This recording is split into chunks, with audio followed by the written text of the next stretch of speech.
de mes principales missions était l'accueil des visiteurs officiels ou officieux, mais chaudement recommandé. Cela n'avait pas que des inconvénients. Quand on m'annonçait la visite de Sa Majesté Sisovat en compagnie d'illustres hôtes tels le maréchal Joffre en 1921, les pistes étaient aménagées. J'en arrivais à souhaiter que de hautes personnalités viennent plus souvent pour que les routes soient enfin praticables. Les marshals se passionnent pour toutes les manifestations de l'art khmer, royal ou populaire.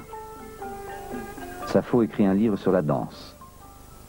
Marie et Henri ont pour ami le peintre Georges Grolier, premier Français né au Cambodge. J'avais de l'admiration pour Grolier qui parcourait le pays en tous sens. Il était à l'affût de toutes les manifestations artistiques des Khmers. Dans l'un de ses livres, il y a une description particulièrement juste. Le peuple khmer actuel est comparable à la forêt qui recouvre une partie du pays. Comme elle, il est plein de mystères.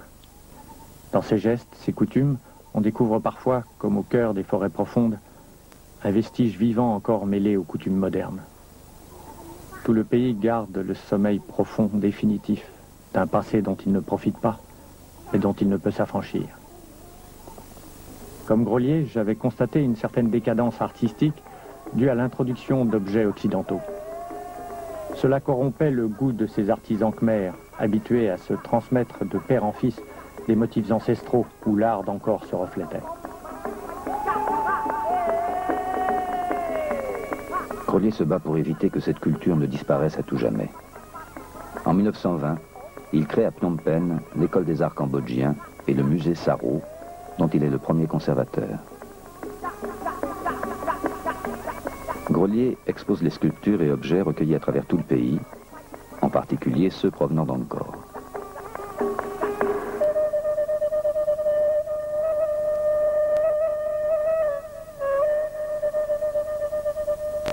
Henri Marshall continue son travail de dégagement des temples. L'école lui donne des moyens et un photographe. Dans ses rapports et journaux de fouilles, il note les faits de la vie quotidienne, les travaux, les découvertes, ses sentiments. Je suis dans ma voie. Ma vision d'art s'affine et se développe. Nous travaillons à mettre à jour et reconstituer des monuments majestueux. Ce sera long et fatigant, mais nous réussirons, parce que nous avons l'enthousiasme.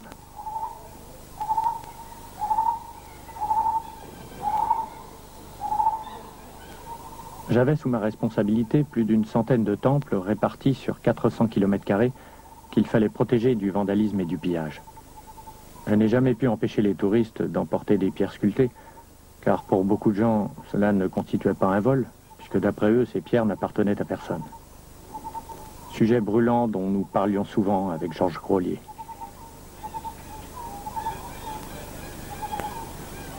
L'école ayant remplacé mon éléphant par une auto, je pus m'occuper des ruines éloignées telles Bantasrey. Ce petit temple avait dû sa notoriété à une affaire de vol de pierre qui fit quelques bruits à l'époque. C'était en 1923.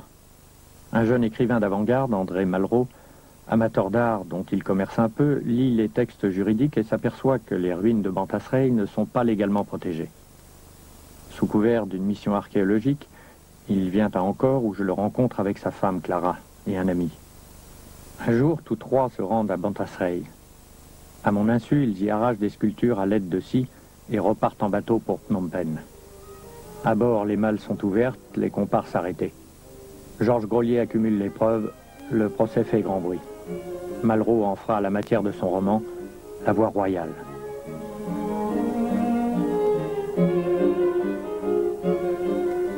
L'école en profite pour mener campagne pour la protection des ruines. Les hommes de terrain fournissent les données aux chercheurs.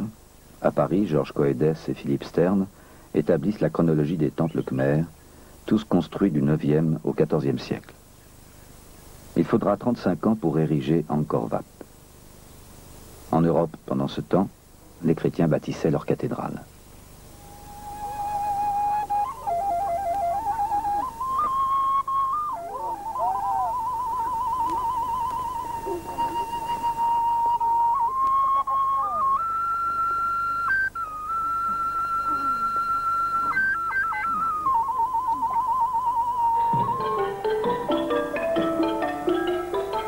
« 1928, le roi Monivong succède à son frère Sisovat. À Phnom Penh, Marshall assiste aux fastueuses cérémonies célébrant l'incinération du défunt. Mais aux festivités royales, Marshall préfère le calme de sa vie provinciale. Il serait pourtant excessif de dire que, malgré mon admiration pour ces cérémonies et fêtes, aucun détail ne vint me choquer. Je fus par exemple assez loin à m'habituer à l'aspect des femmes cambodgiennes, à la carrure un peu forte et aux têtes à cheveux coupés ras. Ce n'est que plus tard que, par la souplesse et la grâce de leurs attitudes, les Cambodgiennes purent me faire oublier cette première impression fâcheuse.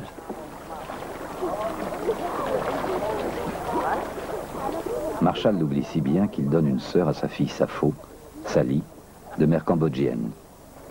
Sapho ayant atteint l'âge de voler de ses propres ailes, Marie, avec beaucoup d'abnégation, accueille et éduque Sally, comme si elle était sa propre fille. Après l'affaire Malraux, Marshall est de plus en plus sollicité. Pour de nombreux écrivains et artistes, Angkor devient une escale obligée, une source d'inspiration. Pierre Benoît et son roi lépreux, ou Claudel, qui n'apprécie guère les temples. Angkor est bien l'un des endroits les